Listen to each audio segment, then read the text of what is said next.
देखिए, जब health sector का इंफ्रास्ट्रक्चर आत्मनिर्भर हो जाता है तो विश्व के अनेक देशों को टूरिज्म के रूप में, हेल्थ डेस्टिनेशन के रूप में भारत उनकी पसंदीदा बन सकता है।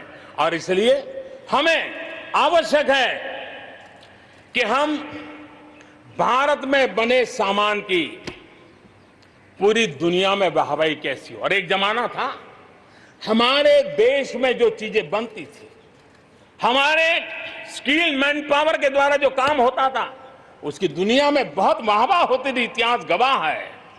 हमें जब आत्मनिर्भर की बात करते हैं तब सिर्फ इंपोर्ट कम करना इतना ही हमारी सोच नहीं है। जब आत्मनिर्भर की बात करते हैं तब हमारी ये जो कौशल्य है, हमारा जो ह्यूमन रिसोर्स का सामर्थ्य है, जब चीजें बाहर से आने लगती हैं तो उसका वो सामर्थ्य खत्म होता चला जाता है, पीढ़ी दर पीढ़ी वो नष्ट हो जाता है। हमें हमारे उस सामर्थ्य को बचाना भी है, बढ़ाना भी है, कौशल्य को बढ़ाना है, क्रिएटिविटी को बढ़ाना है और उसको लेकर के हमें आगे बढ़ना है। हमें स्किल डेवलपमेंट की दिशा में बल देना है। आत्मनिर्भर भारत के लिए, हमारे सामर्थ्य को बढ़ाने के लिए, मेरे प्यारे देशवासियों, मैं जानता हूं जब मैं आत्मनिर्भर की बात करता हूं तब अनेक आशंकाएं प्रकट भी की जाती हैं।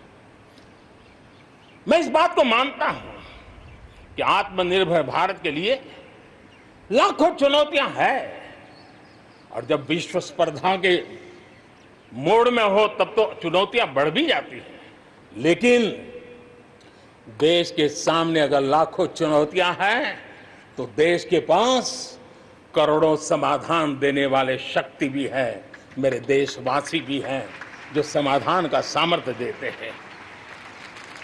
अब देखिए, कोरोना के संकट काल में हमने देखा कि बहुत सी चीजों के लिए हम कठिनाइयों में हैं, हमें दुनिया से लाना है, दुनिया दे नहीं पा रही थी। हमारे देश के नौजवानों ने, हमारे देश के उद्यमियों ने, हमारे देश के उद्योग जगत के लोगों ने बिड़ा उठा लिया। जिस देश में N95 नहीं बनता था बनने लगे, PPE नहीं बनता था बनने लग गए, वेंटिलेटर नहीं बनता था बनने लग गए।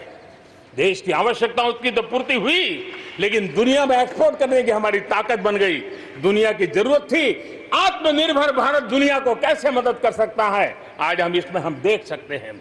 और इसलिए विश्व की भलाई में भी भारत का योगदान करना यह दायित्व बनता है